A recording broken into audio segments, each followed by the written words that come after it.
Good morning, everybody. It's another wonderful day in the world of online business, and today we're actually going to be going over how to do a blog within Squarespace. So this is something pretty common that people do in order to get their content out there, to make sure that people are seeing updates related to their site itself, to their business. Maybe they want to write about current events and news, whatever you're wanting to use it for. It's a very commonplace thing to have a blog within a website, and so needing to know how to do that inside of Squarespace is something a lot of people want, so that's why I'm bringing it to you guys today. Also, if you're new here, I would really appreciate you coming to check out the channel, and I hope I can be of assistance to you today and help you learn something new. And if you enjoyed the video, I would really appreciate if you hit that subscribe button down there in the bottom right and ring that bell. Maybe give me a thumbs up and a comment if you enjoyed it. So without further ado, let's just go ahead and jump into it.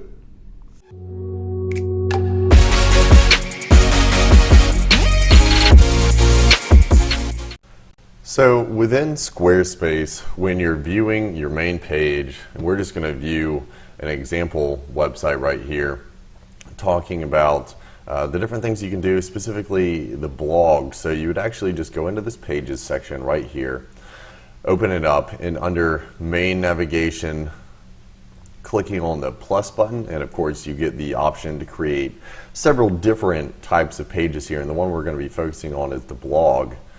So it's going to prompt you to name it. It really doesn't particularly matter what you like to name it. Maybe you could do news, or maybe you want to do blog, or maybe you want to do updates, whatever it is. So we'll just leave it at blog. It's going to bring you over to the page where you can start actually crafting what you're going to be doing. So first of all, of course, we just want to create a new blog. We want to create a post. So we get to hit this add post button, and what it's going to bring up for us is something we may not have seen before. So we have the option, of course, to add in our post title, so we can say new blog post. Then what's interesting down here is you see, okay, well, I have the option to type in some text, but can I do anything else? And yes, you can. So you can add this in right here, but as you notice, there's these teardrops that function just like as if you were building a regular page within Squarespace. So it allows you a lot of flexibility, actually. And you can add in everything that you would on a normal page. So maybe you have your text, you want to add in an image. So you say, okay, well, let me just put in my image. You can do the designs just how you would like to in a regular page. You add that in, so you have your text, you have your image that will load in, you can do a caption. Maybe you would like to add in a line to have some separation, or you would like to have a video. And within this, you can do a lot of different formatting things. So if you wanted your video maybe to be on the side, you can add in that spacer and have some different layout effects, making it a little bit more eye-catching, so you have some different visual aspects going on. And like I said, you can continue that as long as you'd like, and as in much variety as you'd like, depending on what you would like to do. You can change your font. Simply everything that you would regularly do within inside a Squarespace page, you have the ability to do here within the blog post itself. So now, let's say you finished your blog post and you look down here and you say, okay, well, what are these different things? Well, tags is something for you internally. So if you want to just track a certain blog post series, you could add in a tag for the name. Maybe this is something to do with online business. And you can add in that tag, just hit enter, it'll throw it right on there. So later on, you can see how many people specifically maybe are looking at online business articles. The categories, let's say that you wanted to have this as online business as well, or maybe online business tips.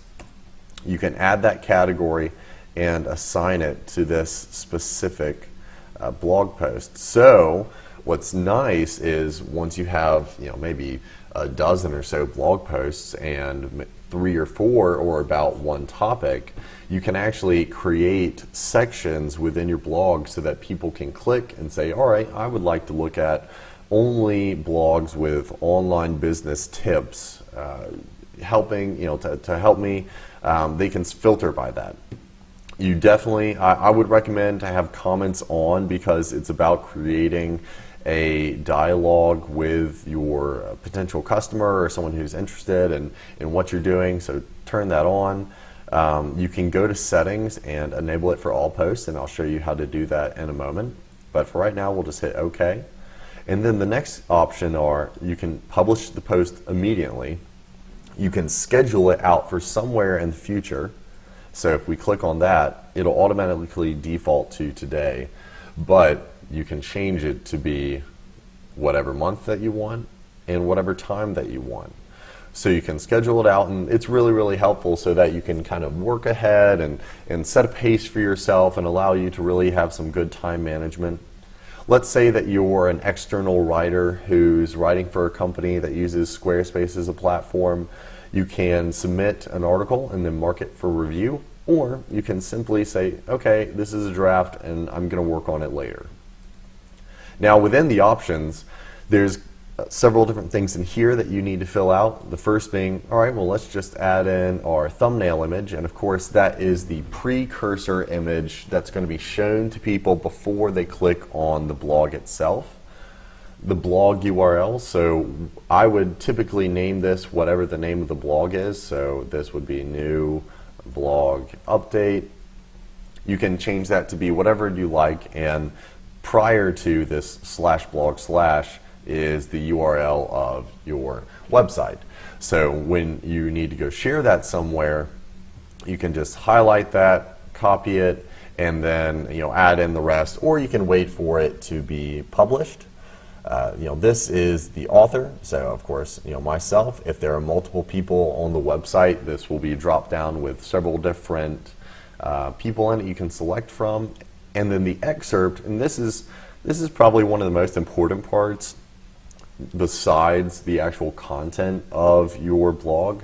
It informs the reader in 1 to 2 sentences about what is going on inside the blog post itself, because you can't, in a lot of cases, just have a picture with a title.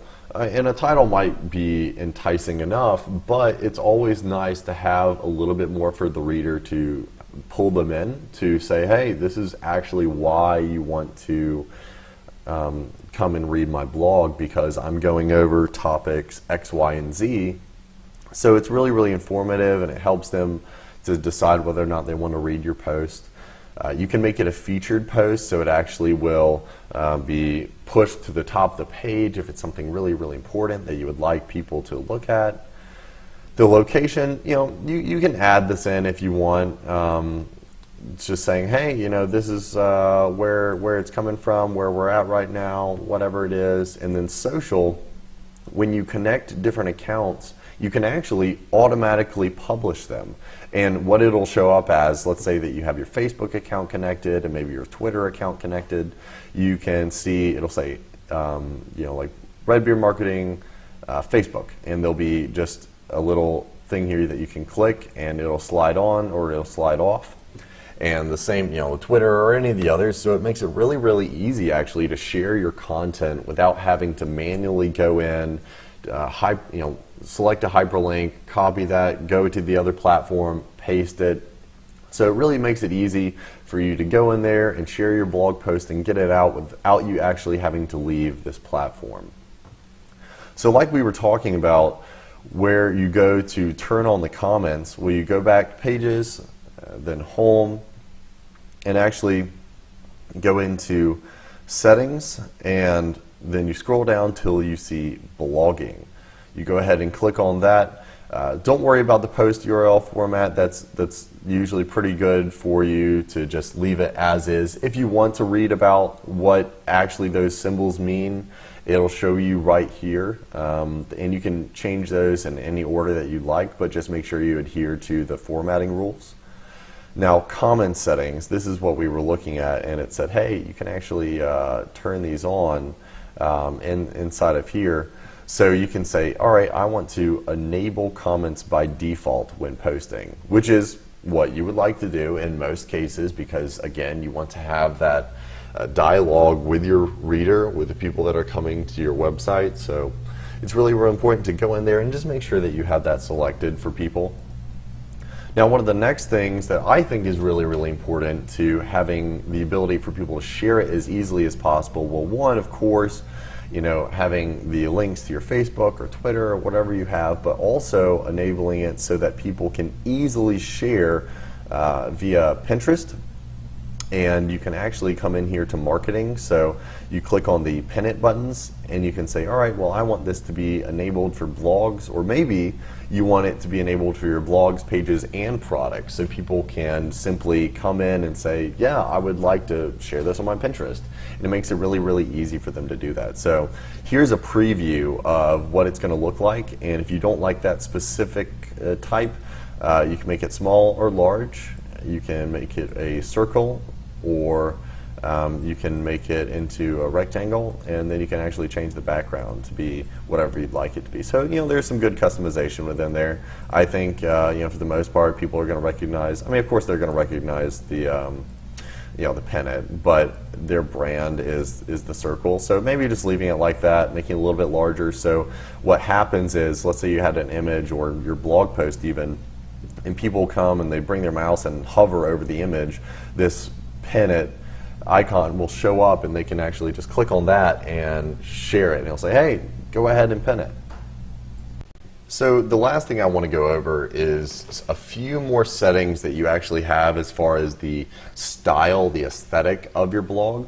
So as you can see here, I just have 4 different test blogs that just have the very bare bones information, just so you can see them. But you actually go into design, style editor, and as I said in my first Squarespace tutorial video, when you actually go into the style editor, it will show you everything that you can potentially edit with your site, which can sometimes be overwhelming and you don't necessarily know what it applies to.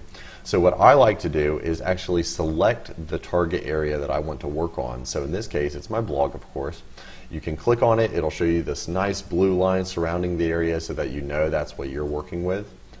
You select it. And what happens is you can actually decide to change the color. Maybe I want it to be pink for whatever I'm doing, and then you can decide how far that the content actually goes down, the inset, so that'll change how far into the page it will be, provided I have some more content above there. You can change the metadata, so do you want it to show the date or the author? So down here it would change to say my name, or do you want to say the category that it's in? So whatever you want. You can actually have 2 of those in there. So if you want the author and maybe the date, it'll say the date and then my name. Then the next most affecting design style, you can select it to be grid or stacked. And within grid, so let's say we only wanted there to be 2 or 3 posts per row, that will actually, when we save it and go out of here, it will change this to alter these so that they're below. Or we can say, I want it to be stacked. So it's a more fluid scroll through the page, and of course these images are not big enough to fill the entire section, which is okay. It's just for an example. You can actually scroll down and see each blog post, but I personally prefer grid just because when you have them all next to each other, it's a little bit nicer, a little easier for people to see all the content that you have instead of scrolling down. But hey, that may be for your personal aesthetic, what you would like to do. So no worries, just make it yours, make it unique, and however you want to do it, because it's not about going by what everybody else says, and what everybody else says is the the theoretical best or whatnot. It's about personal preference. So it really take the time to enjoy creating your site and enjoy making it yours and unique, And there's a lot of options here for you to be able to do that. You can have it so that the blog actually shows the image, or no. You can change the item spacing. You can make it so that it doesn't show the title, maybe, like whatever it is that you want to do, they have an option for it here. You can change the typography, really get into the nitty-gritty of how your blog looks, and you can just say, all right, well, let me just see what that does, and change it up. And so let's show the title again and change it to be red. So whatever you want, it allows you to do that. Come in here and really fiddle around with every aspect of the blog. If it is a little bit overwhelming, that's okay. Just take it one thing at a time. So just start at the top and say, okay, what kind of color do I want? Do I want it to be darker? Do I want it to be lighter? You can actually type in a specific hex code right here. So just come in here, play around with it, and have fun. That's the most important thing. Have fun and enjoy what you're creating. So I hope that you guys really learned a lot in this tutorial today, going over some of the things with Squarespace and how to navigate its site, work with another one of its features, and be on the lookout. I'm going to be bringing you guys more videos talking about Squarespace and how to do things inside the website platform itself. So if you guys want me to do anything specific, please just leave me a comment and I'll be happy to get back to you and then make a video about that. I want to help as many people as possible, so talk to you next time.